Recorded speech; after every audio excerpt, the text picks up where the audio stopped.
True crime community. True crime community has been infiltrated. True crime king. Back. I don't want to waste any time letting my hair dry for me to record this video. Nancy Grace, a couple days ago, did a video about the Idaho 4 case. And just instantly, the second that it started playing, I was like, oh no, we have to stop, and we're going to have to actually react to this one. Now, I'm not going to show you guys every little clip, because we know that her videos are quite long. I'm only going to show you the pieces that I feel are needing to be discussed. Because what's up, guys? True Crime King back, and I guess this has been a long time coming.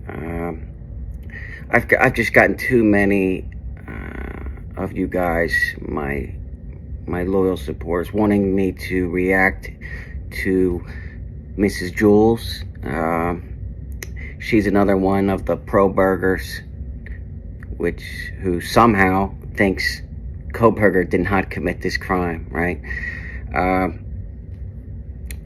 And it's just time. So the title of this video is Nancy Grace makes a mockery of the Idaho 4 case, fabricating information and making 0 sense. I'm pretty sure Nancy Grace doesn't just fabricate information, right? I'm pretty sure she has a pretty good team that fact checks everything, and they don't just come out and fabricate information. Maybe I'm wrong, though. We're about to watch. I haven't seen it. Here we go, right? You know how we do things here. So, right off the bat, you guys, this is how she opens it. Breaking news tonight. Breaking news, Nancy. Slow news day. Did Idaho Sleuth suspect Bryan Kohberger actually wear plastic surgical gloves in the grocery store for weeks after the quadruple murders? Plastic gloves. Plastic surgical gloves? Aren't they made of latex? You know, Chris McDonough. Okay, time out. Who the fuck cares if she said plastic or latex? We get the point. Bryan Kohberger, he was wearing freaking gloves, plastic, latex, whatever the fuck they were, after the murders. His own family, his sister, even said Kohberger was wearing gloves inside the house during the holidays. Not just taking the trash out, inside the house. Okay? His own, Kohberger's own family has came out and said they are, or at least his sister, thinks Bryan Kohberger committed the murders. His own sister, right? I mean, okay, let's keep going. So far, nothing, right? The issue here, as far as Ashton Couch goes, I found it very curious what she said. When she said, you never know how long somebody has been watching. What exactly is so spectacular or relevant about that, Nancy? I don't understand why this is so important to the way that she's making this sound to the public, because it's not important. This is normal, to sit there and be like, oh my gosh, that could have been me, because. To put yourself in a situation that you are separated from to a certain degree, so to sit there and be like, you just never know how long somebody was watching the house, this could have been me, that's not strange for someone to feel that way at all. That's not strange for someone to think that somebody was watching them or stalking them? Are you kidding me, Juelz? If I thought somebody was freaking stalking my house and watching me, I think that'd be a little strange. That's not normal, Juelz. Hello? What are you talking about? How is Nancy Grace making a mockery? I still haven't seen one example. Let's keep going. Those are normal things to think. Because you... Normal things? Hold on, guys. That's normal to think that somebody's watching your house and stalking you? Is that normal? I don't think it is. Because it's not. Put yourself back into those situations where you were around those areas, and you think about the paths and the choices that you took that took you out of that, and how it could have been you if you would have just made a different decision. And for real, I mean, take the damn towel off your head. You could have dried your freaking head before you did this, right? I mean, give me a break, Juelz. There's no excuse for that. You're more professional than that. Come on. It's very, very normal, Nancy. I'm sure you've thought about that several times when it comes to your fiance, have you not? You talk about it enough. And why are you making personal attacks against Nancy Grace? Like, what's the point of that, right? What did she do to you, Juelz? Like, I've defended you when Mr. Mumbles, came out and talked crap about your daughter. You couldn't even say thanks, right? And now you're attacking people personally. Let's keep going. Why are you exaggerating this? That statement in of itself is fascinating. I mean, the fact that she has a premonition as well, post the homicides here. It's fascinating that she had a premonition post the murders. What? Chris McDonough, I can tell that you are having difficulty keeping up with Nancy's fantasy life. Why didn't you take, the chance to sit here and, ask her what exactly she's talking about? Or at least tell her that having thoughts of that could have been me are normal. Why did you placate to this crap? Wow, Juelz really doesn't like Nancy Grace. For some reason, right? I like Nancy Grace. I think she does a great job. I think she tells it like it is. And I don't think... maybe I'm wrong, but somebody give me an example of where she has fabricated anything. I'm waiting for Juelz to come up with something here, because that's the title of the freaking video. Fascinating that she had a premonition post the murders. It's fascinating that something that happens before actually happened post something that actually happened. This is such a stupid conversation. I don't understand how or why she goes from that ridiculous, make no sense whatsoever conversation about Ashland Couch to how Alex Murdaugh's phone was pinging right along with his wife's before it got thrown somewhere. And all of a sudden we were about to hear evidence about how... Don't tell me. Does she think that Alex Murdaugh is innocent as well? Somebody let me know. I haven't watched enough of... this is the only video I've watched of her. But if she thinks Alex Murdaugh is innocent too, let me know, because I'm going to react to that too. Bryan Kohberger's phone was actually in the areas of the King Road home weeks leading up to the crime. That's what it's being reported that we're about to hear. No, Miss Ma'am, it's not. It's actually being reported the very opposite. Hold on. Who's reporting that Bryan Kohberger's phone was nowhere near King Road at the time of the murders? Who? His car's on video driving past King Road 4 times at the time of the murders. Hello?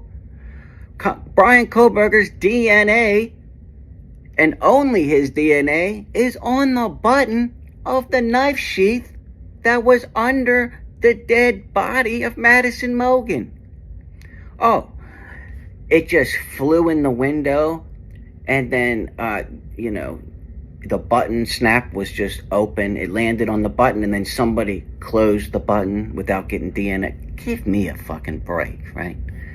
Bryan Kohberger is so guilty, it's not even funny. I mean, just with the evidence that we know without the gag order, right? I mean, if you have a brain, you can put the pieces together. It's literally being reported only by the defense team that they have somebody that can... I mean, if Bryan Kohberger didn't do it, somebody tell me who did then, right? Who? Or at least give evidence that proves Bryan Kohberger didn't do it, right? Something. You know what I mean? I mean, all these pro-burgers say is, he's innocent, but can give no proof, right? He said he was stargazing, right? Kohberger first said he was stargazing, right? It was cloudy that night, that day of the murders. You couldn't even see the stars. He said he was at the Waikiki Park, right? The park's closed once it's dark. He couldn't have been at the park, right? What the hell? I could keep going on and on. Can prove that that's not the case at all. Why aren't you saying that? Why are you lying? Why the frick are you lying? What do you make of... Okay, that wasn't Nancy Grace talking. That was someone else. So, again, the title is Nancy Grace Makes a Mockery of the Idaho 4 case. About that potential evidence that where they went on several occasions, his cell phone would ping as well. Sure. What? Here we go. What? Did Nancy literally just make up a fabricated fact? She literally just made that up. Either that or somebody who writes her script has that on the teleprompter for her stupid self to read. What? Instead of it being, oh, his phone pinged over in the King Road area, which means just a tower that operates that 10 to whatever 20-ish whatever mile zone that tower actually like works off of. Okay, Juelz, if you're going to say that she's wrong and you don't even know how, the radius that the tower covers, then how can you speak on it, right? Come on, give me a break, Juelz. Okay, it goes from 12 times of him being in that wide radius range of the King Roadhouse to now Nancy is claiming following them in different areas. But his phone is pinging along the routes in different places that they are going as well. Yeah, because that's what it was doing, Juelz. He started in a different state, right? Which, okay, it's not far away. It's still in a different state, right? He crossed the state line, came into Idaho, and drove a perfect circle right back to his house. Obviously, when he's driving, different cell towers are picking it up. What do you mean, Juelz? I mean, God, wow. You guys were right. What? What? What? Huh? This is wild. What is happening? Nothing's wild. His cell phone is moving along where they go. If they go to this food truck, there's his cell phone. Yeah. If they go to that restaurant, oop, there he is again. I mean, isn't it true, Dave Mack, that at one bar he was actually... Okay, I already know where she's going with that. What the shit, Nancy? Don't you... Well, why don't you let her finish? Because you don't know where she's going. Let her finish first and then start, Juelz. Because maybe she'll say something different. But okay, go ahead. You think that if they tracked his phone at being at the food truck and different restaurants and they'd have had that in the probable cause affidavit, like specifically because at that point they would have had the information? No, Juelz, because they don't need to put all of the evidence in the probable cause affidavit. All they need to do and put in the probable cause affidavit is enough to have probable cause to arrest Bryan Kohberger. They do not need to put every little piece of evidence they have against Bryan Kohberger, so it's all public in the probable cause affidavit. Again, there's a gag order. They're only going to put enough in the probable cause affidavit to have probable cause to arrest him, Juelz. Jesus. Have it so specific enough that they're telling us that he left his apartment at 9 o'clock in the morning, went to the King Road house, hung around for 10 to 12 minutes, and then was back at his apartment area by 9:32 a.m. Okay, those are the specifics from the probable cause affidavit. He's on video. His car is on video. Kohberger admitted he was in his car. Nobody stole his car. So how's his car on video? Oh, you guys are going to say, it's not his car.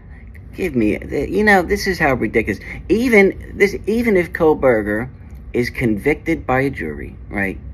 Or even if he pleads guilty, right? Because that might still happen, right?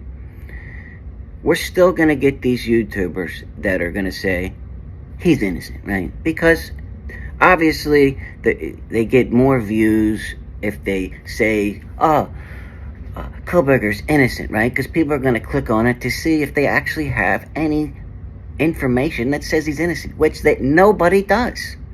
It's just all these clickbaiters that I have to call out because nobody else does. Don't you think Miss Grace, okay, that if he was at some food truck or some restaurant, or they had more proof of him like following them around, they would have put more specifics in there than just, oh, 12 times he was in the area. Things that could be easily just like, no one cares. No. What did I just tell you, Juelz? Why would they put everything so the public knows everything? There's a gag order. Again, they're only going to put enough in the probable cause affidavit to have probable cause to arrest him. Hello? There's no way. They've already said that he wasn't stalking them. For him to have been at all of these... Okay, she says they already said he wasn't stalking. Who's they, Juelz? Who's they, right? Come on, be specific, right? We can't fact check you if you just say they. Who's they, right? These places at the exact same time that any of the victims would have had to have been at those same places, that would be considered stalking, yes? So why, now that the prosecution is now coming out and telling the entire world that the rumors of him stalking one of the victims is false, why is she now coming out here with... Stalking one of the victims is false. Not all of the victims, Juelz, right? I mean, my head is hurting. My head is hurting. I'm only 6 minutes into this video. I can't do it anymore. I'll do another one, if it gets enough likes, but, for right now, this is just ridiculous. I haven't seen one thing that she's played so far that Nancy made a mockery of anything, right? It's just another Kohberger being a Kohberger, right? That's all it is.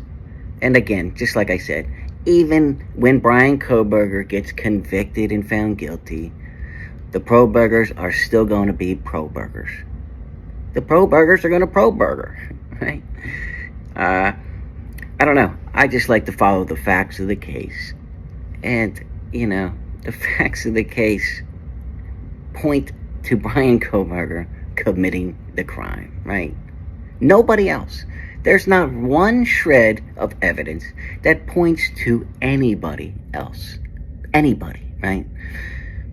If there is, somebody let me know. I would be happy to debate anybody about this. Anyone. Let me know. I'll see you guys later tonight when I go live. We'll talk about this more. Until next time, True Crime King out.